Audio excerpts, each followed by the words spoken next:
Aksi saling dorong ini terjadi antara buruh Pelabuhan Tunas Bangsa Mandiri dengan petugas Satpol PP di depan kantor Gubernur Sulawesi Tenggara.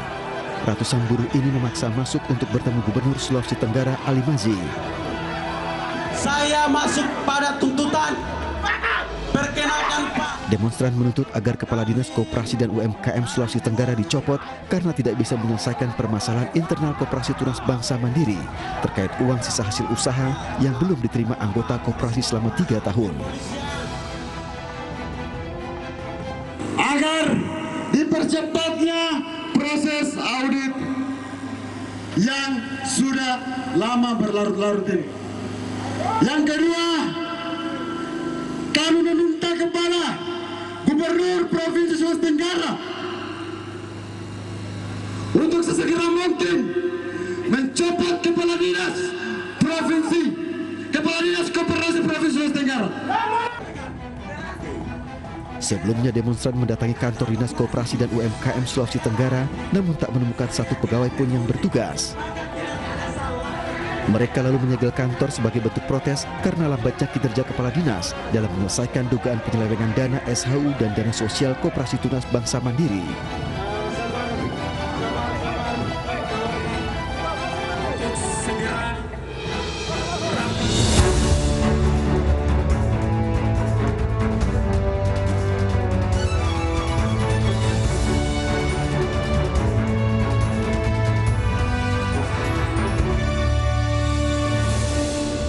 Selamat malam pemirsa, kita berjumpa di iNewsroom, ruang memperbarui informasi Anda dengan diskusi yang komprehensif. Saya Aprilia Putri. Dan pemirsa, demo buruh di depan kantor Disnaker Kota Makassar berujung ricuh. Sejumlah orang tidak dikenal saling serang dengan massa demo.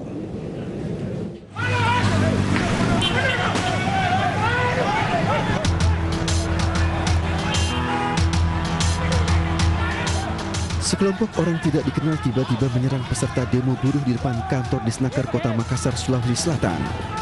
Akibatnya kedua pihak saling lempar batu.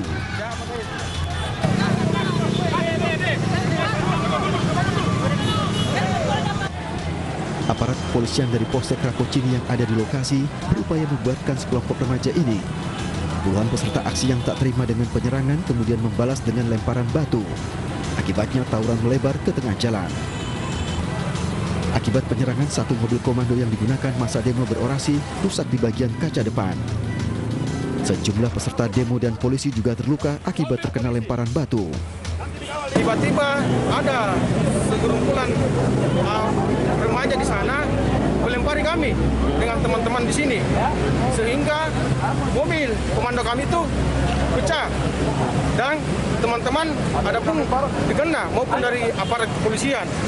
Hari ini sedang berlangsung unjuk rasa atau penyampaian pendapat oleh kawan-kawan dari buruh di Makassar ini di depan Disnaker. Namun ada sedikit gangguan yang mereka rasakan, lalu kita mengarahkan untuk membuat laporan polisi. Sebelum diserang, puluhan buruh berorasi terkait kasus kecelakaan kerja seorang buruh yang belum mendapat haknya sesuai dengan Undang-Undang Tenaga Kerja. Pemirsa, pembongkaran puluhan rumah warga di Semarang, Jawa Tengah diwarnai kericuhan. Warga menolak karena pembongkaran dianggap terlalu mendadak.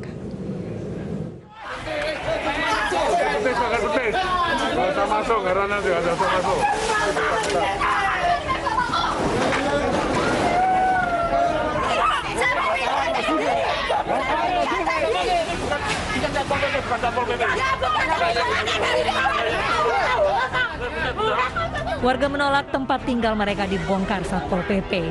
Ini adalah buntut klaim seorang warga pemilik tanah yang dimenangkan pengadilan.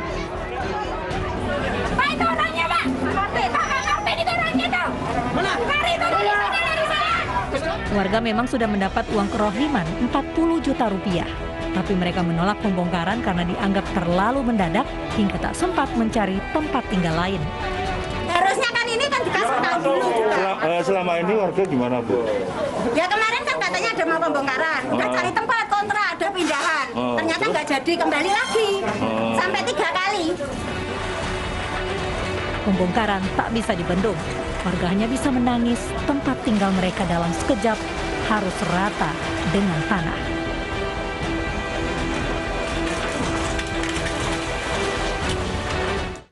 Pemirsa, 7 kepala keluarga di Balikpapan, Kalimantan Timur terjebak di lingkungan rumahnya sendiri akibat akses jalan ditembok setinggi 2 meter oleh pemilik lahan. Tembok ini sengaja dibangun oleh seorang warga hingga memutus akses jalan warga sehari-hari. Warga pun tidak bisa berbuat apa-apa mengingat pemilik lahan mengakui punya hak menutup akses jalan yang telah digunakan untuk umum selama 35 tahun. Warga akhirnya berinisiatif membuat jalan alternatif menggunakan tangga terbuat dari kayu. Lewat jalan inilah terpaksa warga menjalankan aktivitas sehari-hari. Warga berharap pemilik lahan dapat memberikan kembali akses jalan bagi masyarakat setempat.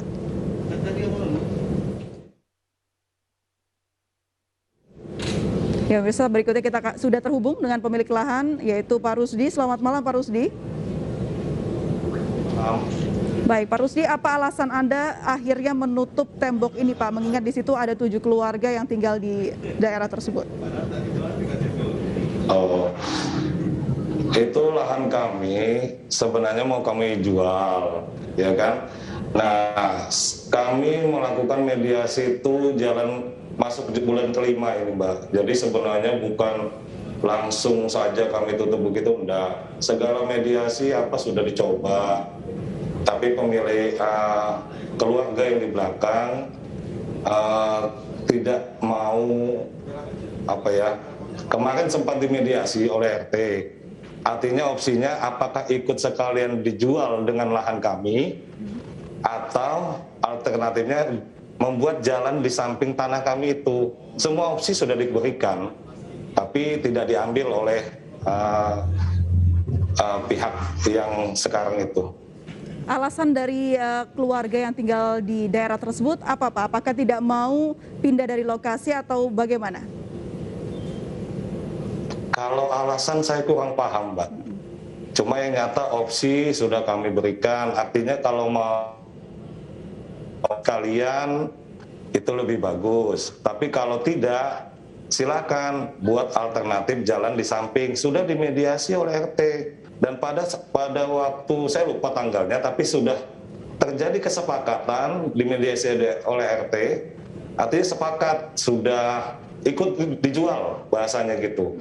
Tapi pada waktu beberapa hari setelahnya mereka mau mengadakan akte jual beli, ternyata pihak Ibu Suwartini itu membatalkan secara sepihak by phone, tapi itu hak mereka. Tanpa ada alasan yang dikemukakan begitu ya? Iya. Untuk alternatif kedua, jika alternatif pertama untuk dijual tidak disepakati, berarti ada pilihan alternatif kedua membuat jalan. Nah, seperti apa perkembangannya? Nah, itu yang saya nggak paham, Mbak. Ini jalan bulan kelima, kalaupun mereka tidak mau menjual, itu hak mereka. Tapi berarti kan mereka harus membuat akses jalan yang sudah ada opsinya tadi, tapi tidak mereka lakukan. Alasan mereka apa? Ataukah biayanya terlalu mahal begitu, Pak? Saya nggak paham, Mbak. Tidak ada koordinasi sama kami. Jadi tidak ada tindak lanjut atau mediasi lebih lanjut ya?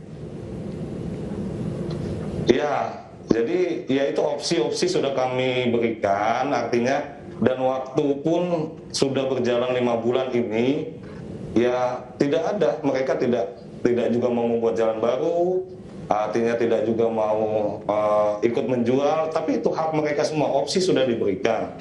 Baik. Mediasi sudah dilakukan. Baik, terlepas dari Anda ingin menjual rumah atau lahan yang Anda mempunyai saat ini kan sudah 35 tahun jalan itu diakses oleh warga begitu. Nah, kenapa tiba-tiba ingin bertindak tegas dengan warga yang tinggal di situ, Pak? Sebenarnya bukan bertindak tegas, Mbak. Itu tanah, artinya jalan yang mereka lalui selama ini itu persis di tengah jalan, di tengah tanah kami. Jadi bagaimana ada orang mau membeli tanah sedangkan jalan di tengahnya terbelah begitu? Nggak mungkin. Kalau di pinggir mungkin masih bisa diberikan lah. Tapi ini di tengah tanah itu jalan. Berarti membelah tanah itu sendiri. Berarti dari awal bangunan itu berdiri di situ tidak ada kesepakatan ya, Pak, ya, seperti apa nanti ketika akan dijual atau bagaimana aksesnya, karena itu kan lahan milik Bapak. Iya, tidak ada memang. Makanya kami mediasi itu artinya karena agak susah, lebih baik kalau mau dijual sekalian. Tapi kalaupun berkeras tidak mau dijual, itu hak, kami hormati. Silahkan ambil opsi yang tadi, buatlah jalan di samping. Saya rasa waktu 5 bulan ini sudah cukup lah, Pak, kalau untuk buat jalan saja. Baik, Bapak lebih dari cukup. Lebih dulu Bapak mempunyai lahan tersebut atau bangunan dari warga itu berdiri di situ? Lebih dulu kami lah, Pak. Baik, jadi Bapak mengetahui jika ada bangunan di sekitar lahan Bapak tersebut? Itu sebenarnya, Mbak, yang sebenarnya itu cuma ada satu sertifikat, jadi satu rumah aja, satu lahan aja di belakang itu, bukan yang seperti sekarang digambar-gemborkan bahwa sekian banyak orang, itu tidak ada. Rumah itu cuma satu sertifikat tanah saja yang ada. Yang ketika dibangun, apakah tidak ada pembicaraan dengan Bapak, dengan warga yang membangun rumah tersebut? Saya kurang paham itu, Mbak, karena kan itu orang tua kami dulu. Baik. Lalu berarti itu sertifikat rumahnya hanya satu lahan, tetapi ada 7 keluarga yang tinggal di situ ya, Pak? 7 kakak begitu? Kalau masalah kakak saya kurang pasti, Mbak, karena RT yang lebih pasti masalah kakak. Cuma satu sertifikat saya pastikan iya. Baik. Pak Rusdi, ini kan sudah viral begitu dan banyak orang yang memperhatikannya. Nah, sejauh ini apakah jalan ini masih ditutup atau bisa diakses oleh warga? Sampai saat ini mereka masih, kan yang mereka lewatin tangga itu tetap tanah kami masih. Yang sampai saat ini mereka lewat itu tanah kami masih. Kalau kami tidak beri kemanusiaan, kami tutup sekalian. Tapi negosiasi masih terbuka lebar ya, Pak? Insya Allah kalau ada itikat baik dari pihak sana, kami selalu dari awal, Mbak, dari awal itu yang mediasi itu dari pihak kami, tidak pernah dari pihak sana sekalipun. Saya tegaskan, kami yang berinisiatif karena mengingat hubungan baik yang sudah lama lah bahasanya gitu. Baik, terakhir dialog dengan warga sekitar atau daerah lahan Bapak tersebut kapan dan seperti apa? Halo. Iya, Pak Rusdi, terakhir bagaimana mediasi dengan warga sekitar, mungkin terakhir negosiasinya begitu dengan dibantu oleh Pak RT tadi? Ya, opsinya tetap bikin jalan itu, Mbak. Tapi belum dijawab ya, atau belum direspon oleh warga tersebut? Belum. Mudah-mudahan besok kami dimediasi resmi oleh Pak Lurah, inisiasi Pak RT, mudah-mudahan ada jalan yang terbaik. Karena mediasi sebelumnya yang dilaksanakan oleh Pak RT, pihak Suharti ini tidak mau datang. Baik. Ada tenggat waktu dibukanya negosiasi dari Anda? Saya rasa besok terakhir, karena udah cukup, Mbak. Besok terakhir. Baik, berarti kalau besok tidak ada respon dari warga, Anda akan melakukan langkah apa? Saya tutup permanen. Kalau ini kan masih semi permanen, ada seng aja kan di situ kan. Nah, kalau memang tidak ada itikat, memang mereka tidak mau, ya saya tembak permanen, sudah cukup. Baik. Terima kasih Pak Rusdi. Semoga ada segera menemukan titik tengah atau jalan yang bisa dipakai untuk kebaikan bersama masing-masing pihak. Terima kasih Bapak Rusdi, selamat malam. Pemirsa, banjir bandang yang melanda 3 kecamatan di Kabupaten Bogor mengakibatkan akses jalan warga terputus. Sejumlah jembatan yang menghubungkan antar desa terbawa arus Sungai Cidurian akibat hujan deras yang mengguyur wilayah Bogor bagian barat. Dampaknya mobilitas masyarakat di 3 kecamatan terpaksa memutar dengan jarak yang lebih jauh. Ketiga kecamatan yang dilintasi Sungai Cidurian itu adalah Kecamatan Nanggung, Kecamatan Cigudeg, dan Kecamatan Jasinga.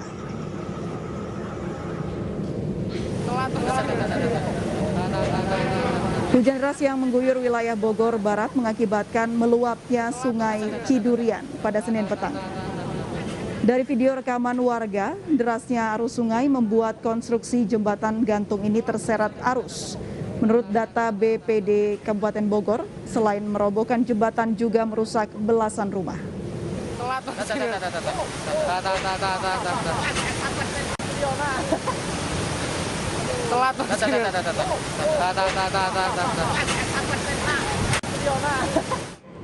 Ya, kita sudah terhubung dengan rekan Mahathir Muhammad. Mahathir, saya dengar hujan masih terus mengguyur di sana, antisipasinya apa?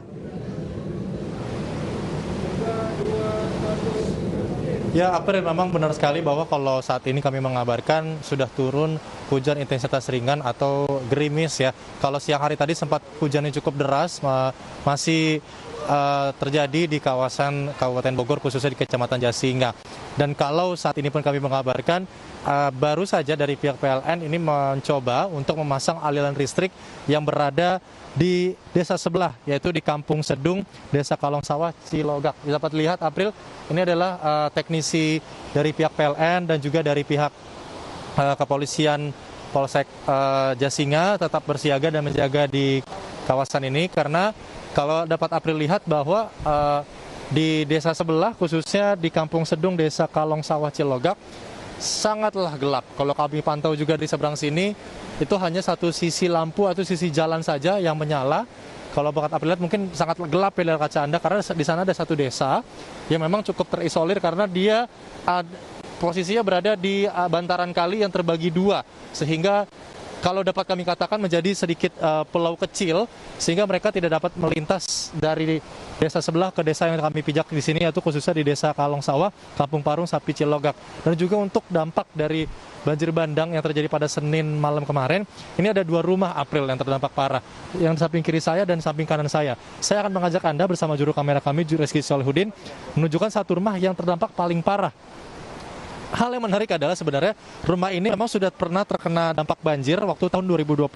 Namun pemilik rumah tetap menempati tempat tinggal atau menempati rumah ini, malah sempat direnovasi dan akhirnya di tahun ini terkena banjir bandang maksud kami.